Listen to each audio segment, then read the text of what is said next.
fueron 30.000 los Lo que desaparecidos. podríamos calificar como el mayor genocidio que registra la joven historia de nuestro país. Para nosotros durante los 70 hubo una guerra. ¿Es una acción de guerra ocupar las casas y mantener a los parientes como rehenes? ¿Son objetivos militares los niños recién nacidos?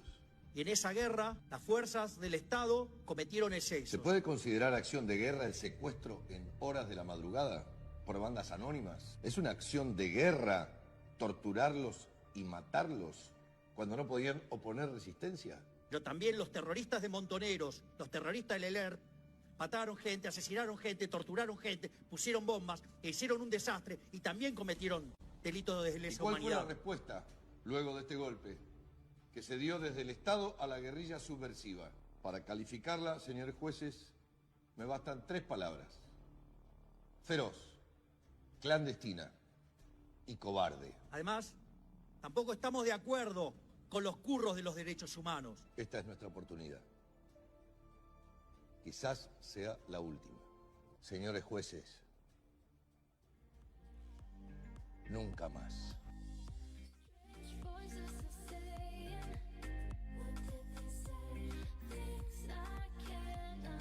Buenas tardes, bienvenidos y bienvenidas aquí a ¿Qué parte no entendiste? Mi nombre es Mabel Corrales, vamos a estar acompañándote por supuesto con mucha información, con mucho análisis también en esta jornada. Está Daniel Escotorín con nosotros.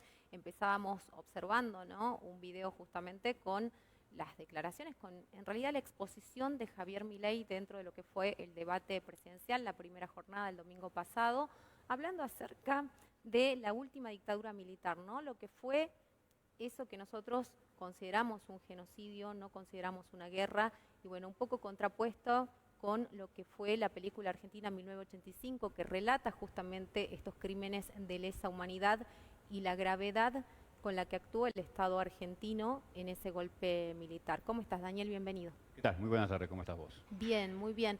Bueno, un poco preocupada te diría, porque estos mensajes, estos discursos de odio, ¿no?, que solamente remueven el pasado para condenar a quienes han sido las víctimas, creo que nos debería llevar a la reflexión a todos los argentinos y argentinas, ¿no?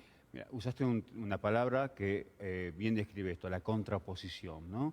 Lo que significó un hecho que a nivel global la humanidad reconoce como trascendental, como fue el juicio a las juntas militares, que hay que decirlo también, el juicio a un crimen de lesa humanidad convertido, que sucedió en nuestro país y que está comparado con los juicios de Nuremberg. Y esto que sucedió en 1985 con una democracia todavía incipiente, todavía débil, ese hecho fundamental que fue además como una base, un pilar para el fortalecimiento de nuestra democracia, resulta que a 40 años se intenta retroceder de una manera terrible, repudiable además, porque el argumento de Milei, que esbozó en el debate del domingo pasado, no era un argumento negacionista, era un argumento reivindicacionista. Y me parece que sí hay una diferencia.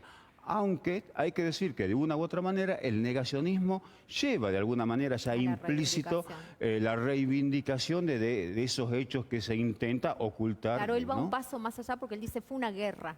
Bueno, es que justamente después aparecieron la comparación con el discurso que Macera en la defensa, en ese juicio por el cual fue condenado a cadena perpetua, realiza y prácticamente dice lo mismo. Esto fue una guerra, nosotros nos defendimos, nosotros fuimos atacados. Pero además a esto se le agrega también algunos argumentos, algunas justificaciones pueriles por parte de Milei, cuando por ejemplo le dice a Patricia Bullrich, bueno, vos fuiste montonera y vos pusiste bomba en los jardines de infantes.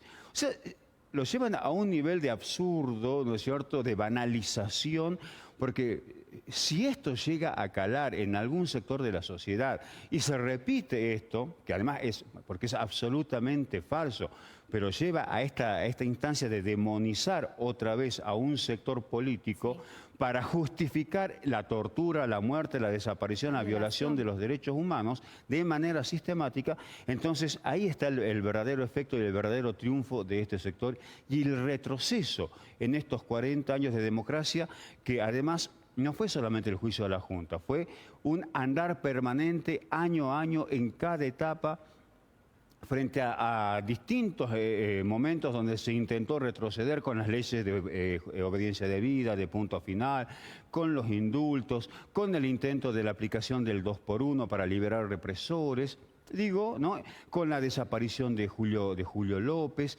Frente a esto, la reacción de la sociedad, de un sector de la sociedad, de los organismos de derechos humanos, de fuerzas políticas, sociales, culturales, fue siempre firme, precisa y contundente. Entonces, este intento de Milei de avanzar de un negacionismo a un reivindicacionismo es muy peligroso, no solamente por lo que dice él, sino por los efectos que puede llegar a tener en el plano social, ¿no? Bueno, y no es solamente él, porque hasta acá pensábamos que la que hacía ese tipo de afirmaciones era Victoria Villarruel, que ya es conocida por haberse reunido en reiteradas oportunidades con genocidas, ¿no? Con quienes han sido parte de ese último proceso, de esa última dictadura militar, y que además se ha conocido como un documento último, cuando ella dice, bueno, yo me he reunido para escribir un libro, ¿no? Y en realidad se conoció que la última reunión que ella tiene fue en el año 2016, a posteriori nunca se publicó un libro, estamos hablando de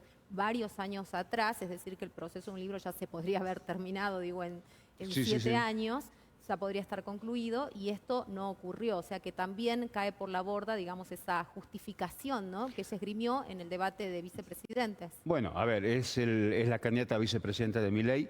Ella es hija de un represor, ¿sí? Ella llama héroe de Malvinas. Es hija y sobrina también de otro militar, también ambos acusados y condenados por violación a los derechos humanos. Por lo tanto, ella vuelca dentro de su actuación política una reivindicación que, bueno, comienza desde lo familiar, pero que lleva también a una reivindicación de plano de todo lo que fue el accionar de la dictadura militar. Acá quiero hacer una disquisición, porque uno puede decir, bueno, es hija de, ¿no?, de un militar genocida acusado de violación a los derechos humanos. Quiero recordar que hoy hay un sector de familiares, de hijos y de hijas de militares condenados por la violación a los derechos humanos que han repudiado, que están repudiando este accionar. Es decir, ser hijo, ser familiar no es una justificación. Entre ellos está la propia hija de Checolatz, ¿no? O sea, estamos hablando de un conjunto, de una nueva generación de esta supuesta familia militar que comienza a desprenderse, a despegarse de esta cultura política autoritaria, represiva, porque además también hay que decir, ellas mismas sufrieron, como hijos, como hijas de militares represores, también sufrieron en sus casas esta cultura violenta y autoritaria. O sea, no es una justificación, pero en todo caso ella sí lo lleva al plano político. Y esto sí es lo grave. Y acá entonces comienza otro debate y otra discusión política. Van a decir, no, bueno, pero esto forma parte del pasado, no hay que discutir el pasado, lo que hay que hacer es mirar el presente y el futuro. Las Fuerzas Armadas. Y en realidad, claro, y en realidad cuando ellos están haciendo esta justificación, esta reivindicación del pasado, también están plantando la base para un proyecto político que claramente, tanto en el caso de Milei, pero también en el caso de Juntos por el Cambio, con Patricia Bullrich, tienen una base de autoritarismo y de desprecio por ciertos elementos de la vida democrática muy concretos, muy reales. Entonces me parece que no es solamente la discusión del pasado. Está claro acá que la discusión del pasado tiene que ver con una reivindicación de un proyecto político que hoy se va a dirimir en las urnas, ¿no? De un proyecto político que además viene de la mano de un proyecto económico, de un proyecto social. La dictadura militar no fue solamente la violación de los derechos humanos, fue la violación de los derechos humanos para poder sostener un modelo económico que estaba encabezado por el ministro de Economía, José Alfredo Martínez de Oz, que a su vez tiene mucho de parecido, muchas coincidencias con el proyecto ultraliberal de Javier Milei. Recordemos que está a la derecha incluso del modelo neoliberal que llevó adelante Mauricio Macri. Claro, está a la derecha de la derecha. Extrema derecha, sí, totalmente. Bueno, ¿qué puede llegar a pasar con los trabajadores en este contexto? Porque vos decís, hay una reivindicación, ¿no?, del uso de la fuerza a como dé lugar, sin procesos justos, sin procesos legales. Entre los detenidos desaparecidos hubo muchos sindicalistas, muchos obreros, muchos estudiantes que reclamaban por un boleto gratuito o por un mejor precio en el boleto, ¿no?, que se considere eso. Hubo gente que luchaba por los derechos laborales, que no sostenía, digamos, las condiciones de vida en las que se estaba viviendo. ¿Qué puede pasar en la Argentina que se viene si esta gente, ¿no?, que se hace llamar bajo el sello de la libertad avanza, logra de alguna manera un triunfo electoral y bueno, y terminan asumiendo el 10 de diciembre? ¿Con qué panorama se van a enfrentar los trabajadores? Bueno, con un panorama muy grave, muy peligroso, donde otra vez va a aparecer la palabra, el concepto de flexibilización laboral. Otra vez aparece el término de seguridad jurídica, no para los trabajadores, sino para un sector del capital que, en todo caso, lo que impulsan ellos es salarios a la baja, quita de derechos, sobre todo en lo que tiene que ver con los derechos sindicales, con los derechos de organización. Cuando Patricia Bullrich dice, en mi gobierno, al primero que corte una calle va preso, uno dice, caramba, ¿dónde tendría que leer, por lo menos releer o aprender o saber que existe el artículo 14 bis de la Constitución Nacional? Milei lo quiere sacar. Y Milei directamente, bueno, no, para Milei no existe la Constitución. La Constitución debe ser para él alguna especie de libro mágico, utópico o inexistente, porque todo su discurso choca, pero de bruces, se da de cabeza contra los postulados de la Constitución. Entonces, creo que el escenario que vamos a tener para los trabajadores va a ser realmente de una ofensiva feroz, salarios, derechos sindicales, derechos laborales. Cuando hablan de la famosa industria del juicio, no es otra cosa más que avanzar otra vez contra los derechos establecidos, la capacidad y la posibilidad de defensa que tenemos los trabajadores de tener en el ámbito judicial herramientas para defendernos, ¿no es cierto?, de esta ofensiva, que la hemos vivido en los 90 con el menemismo, con la alianza. Fracasó a medias con el gobierno de Mauricio Macri, y ahora tanto Milei como Patricia Bullrich, bueno, van por todo esto. Porque además también hay un contexto regional, global, ¿no? Lo estamos viendo en el caso de Chile, donde hay una derecha muy fuerte, envalentonada, también discutiendo una nueva constitución. Lo hemos visto en Perú con la destitución del presidente Castillo. Lo estamos viendo en Estados Unidos, donde otra vez aparece con mucha fuerza la posibilidad de una reelección de Donald Trump.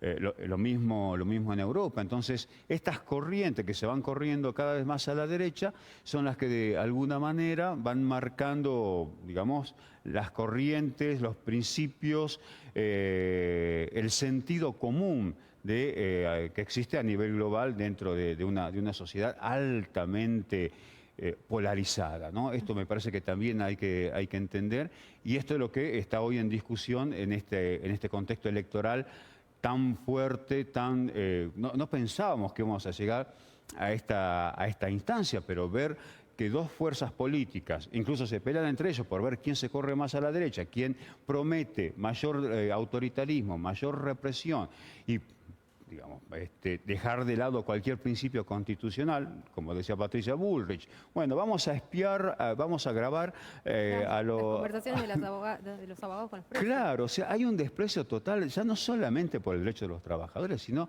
por principios básicos de nuestra democracia. Sí. Esto es lo preocupante en estos 40 años de conmemoración de esta democracia que, a pesar de todo esto que elaboran, dicen estos sectores políticos, creo que sí hay una base, una gran mayoría de la sociedad que no renuncia a este logro de 4 décadas de democracia, ¿no?